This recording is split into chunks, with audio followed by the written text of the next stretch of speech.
প্রিয় ভাই, আমরা আজকে আলোচনা করব রোজা রেখে আপনি যে কাজগুলি বর্জন করবেন। কত মানুষ আছে এরা সারাদিন অক্লান্ত পরিশ্রম করে রোজা রাখে, কিন্তু রোজার কোনো মূল্য পায় না।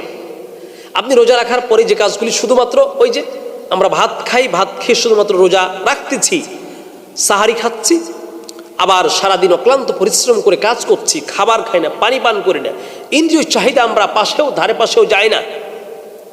এরপর সন্ধ্যা হলে আবার ইফতারি করছি। তো শুধু কি এই না খেয়ে থাকলেই কি রোজার প্রাপ্য অধিকার পাওয়া যায়, বা না খেয়ে থাকলেই কি রোজা হয়ে যায়? খুব সেনসিটিভ বিষয়।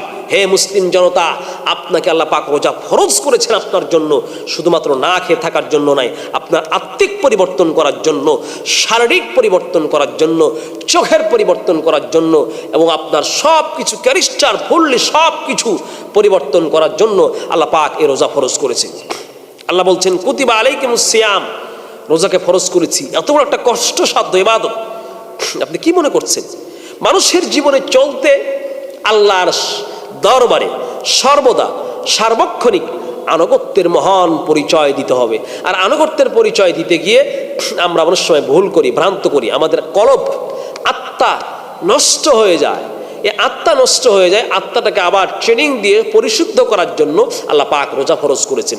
আপনি সারাটা দিন সারা বছর ডাকাতি করেছেন, রমজান দিয়ে আল্লাহ আপনাকে সাবধান করছে, বান্দারে রমজান মানে হচ্ছে আল ইমসাক, বিরত থাকা। এ বান্দা, সারাদিন সারা বছর চুরি করেছো, রমজান তোমাকে আমি ট্রেনিং দিলাম, আল্লাহর ভয়ে খাবার খাও না, আল্লাহর ভয়ে তুমি ইন্দ্রিয় চাহিদা মিটাও না, আল্লাহর ভয়ে তুমি পানি পান করো না, আল্লাহর ভয়ে সারাদিন এগুলো আল্লাহকে ভয় করে তুমি করো না। সবাই তো আমরা কম বেশি রোজা রাখি, এটার মাধ্যমে আল্লাহ ট্রেনিং দিচ্ছে। রমজানে তুমি রোজা রেখেছো, রমজানে রোজা রেখে এই যে আল্লাহর ভয় বিরত থেকেছো, আলেম সাক, চারিত্রিক বিরত, হাতের অন্যায় করা থেকে বিরত, অন্তর থেকে বিরত থাকতে আল্লাহ পাক বলছেন।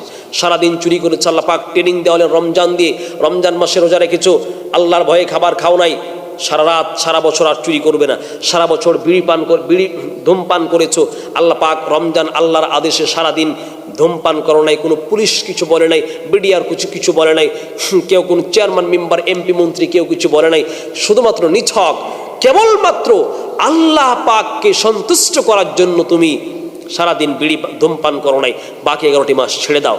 চোখ দিয়ে জেনা তুমি করো নাই, চোখ দিয়ে বেগানা মহিলার দিকে তুমি রমজানের রোজার সম্মানার্থে তুমি দেখো নাই আল্লাহর ভয়, আর বাকি 11টি মাস দেখবে না। এই যে বিরত থাকা, সব জায়গায় বাজারে আপনি গিয়ে দাড়ি মারতেছেন, সারাদিন সারা বছর দাড়ি কম বেশি করে ব্যবসা করেছেন, ওজনে কম দিয়ে আপনি ব্যবসা করেছেন, এই রমজান মাস ইমসাক মানে বিরত থাকা, এটা দিয়ে আল্লাহ পাক আপনাকে ট্রেনিং দিলেন, বান্দা 11টি মাস তুমি এই বিরত থেকেই চলবে। মানুষের অন্যায় অবিচার, চোখ দিয়ে মুখ দিয়ে মানুষকে কষ্টসাধ্য কথা বলে মানুষকে কষ্ট দিয়েছেন, রমজানের কারণে আল্লাহ পাক আপনাকে বিরত থাকতে বলছেন, আপনি বিরত থাকবেন। এটি হচ্ছে রমজানের শিক্ষা। আল্লাহ পাক আপনাকে শিক্ষা দিলেন, বান্দারে খবরদার, জেনা ব্যভিচার, স্ত্রী, নিজের বৈধ স্ত্রীকেও নিজে দিনের বেলা ইন্দ্রিয় চাহিদা মেটানো যায় না, স্ত্রীর সাথে সহবাস করা যায় না। এই যে একটা বিরত থাকা, এই বিরত থাকা দিয়ে শিক্ষা দিলেন, হে যুবক, তোমরা যারা মেসেঞ্জারে চ্যাট করে, ইউটিউবে চ্যাট, তোমরা যারা ফেসবুকে চ্যাট করে, তোমরা যারা নিজের অবৈধভাবে নিজে অন্যের মেয়ের সাথে তোমরা হারাম রিলেশন করছো, আল্লাহ তোমাকে শিক্ষা দিচ্ছে রমজান মাসে অন্য শিক্ষা, বিরত থাকা। এই বিরত থাকা দিয়ে আল্লাহ তোমাকে শিক্ষা দিল, হে যুবক, খবরদার অন্যায়ভাবে কাজ করবে না, অবৈধভাবে কাজ করবে না, বিরত থাকবে সব জায়গায় ঘুষ খাওয়া থেকে। ও ঘুষখোরেরা, হাতের একটা কলমের সিগনেচার দিয়ে কত লক্ষ টাকা ঘুষ খেয়েছেন, আপনি ইমসাক শিক্ষা অর্জন করেছেন, বিরত থাকা। দিনের বেলা খাবার খান নাই, হালাল খাবার দিনের বেলা খেয়েছেন, তাও আপনি বিরত থেকেছেন, খাবার খান নাই। আপনি সারাদিন অন্যায় করতে করতে, সারা বছর অন্যায় করতে করতে বিরত থাকার এই মন মানসিকতা, এটা যেন মানুষ ভুলেই গেছে। আল্লাহ পাক রমজানের দিনের বেলা আল্লাহর আদেশ খাবার থেকে বিরত রেখে, ইন্দ্রিয় চাহিদা থেকে বিরত রেখে আল্লাহ পাক ট্রেনিং দিলেন, আল্লাহ পাক প্রশিক্ষণ দিলেন, বান্দা খবরদার বিরত থেকেছো। যেমন রমজান মাসে বাকি 11টি মাস জেনা, ব্যভিচার, অন্যায় অবিচার, সুদ খেয়েছো, বিরত থেকেছো দিনের বেলা। রমজান মাসে 10টার সময় ফজরের পরে আর খাবার খাও নাই, আজানের পরে খাবার খাও নাই, সুবহ সাদিকের পরে খাবার খাও নাই, অথচ তোমার জন্য তোমার খাবার কিন্তু হালাল ছিল। আল্লাহ পাক এটা দিয়ে শিক্ষা দিলে, বান্দা খবরদার, তুমি বান্দারে, তোমাকে আমি বললাম যেমন তুমি দিনের বেলা খাবার খাও নাই, অনুরূপ একটি মাস রমজানের শিক্ষা শিখেছ আল ইমসাক, বিরত থাকা, বাকি 11টি মাস চলার জন্য আমি তোমাকে গাইড দিয়ে দিলাম। হে পবিত্র রমজান মাসের রোজা সিয়াম পালনকারী যুবক, বৃদ্ধ, আবাল বনিতা, কত বড় শিক্ষা আল্লাহ পাক দিয়েছেন। একটা শিক্ষক যেমন সারাদিন সারা বছর পড়াতে পড়াতে ট্রেনিংয়ের প্রয়োজন হয়, ট্রেনিং না দিলে তার পড়ালেখার মধ্যে একটু নড়বড় হয়ে যায়।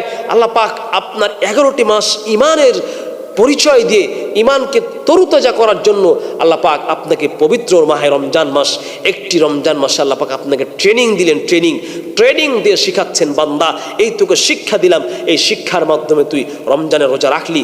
রমজান মানে বিরত থাকা, সিয়াম শব্দের অর্থ হচ্ছে আল ইমসাক, বিরত থাকা। এই বিরত থাকার মাধ্যমে তোকে আমি শিক্ষা দিলাম বাকি 11টি মাস অন্যায় থেকে বিরত, ব্যভিচার থেকে বিরত, খারাপ কাজ থেকে বিরত, চোখের জেনা থেকে বিরত, সুদ খাওয়া থেকে বিরত, অন্যায় থেকে বিরত, ব্যভিচার থেকে বিরত, মুখ গীবত করা থেকে বিরত, খারাপ কাজ করা থেকে বিরত, অন্যায় অবৈধ রিলেশন করা থেকে বিরত, ঝগড়া করা থেকে বিরত, মানসিক ভাবে কাউকে হত্যা করা থেকে বিরত, অন্যায় করা থেকে বিরত, যাবতীয় বিরতি কাজ অন্যায় থেকে তোমাকে বিরত রাখার জন্য আল্লাহ পাক রমজান দিয়ে ট্রেনিং দিচ্ছেন, শিক্ষা দিচ্ছেন। হে যুবক, প্রস্তুতি গ্রহণ করেন। পবিত্র মাহে রমজান, এই রমজান, পবিত্র রমজান মাসে একটি মাস রোজা রাখো, তোমাকে পরিবর্তন করে আল্লাহ পাক হিরো থেকে, জিরো থেকে আল্লাহ পাক তোমাকে হিরো এবং জাহান্নাম থেকে আল্লাহ পাক তোমাকে জান্নাতি বানাই দিবে এই রমজানের মধ্যে ইনশাআল্লাহ।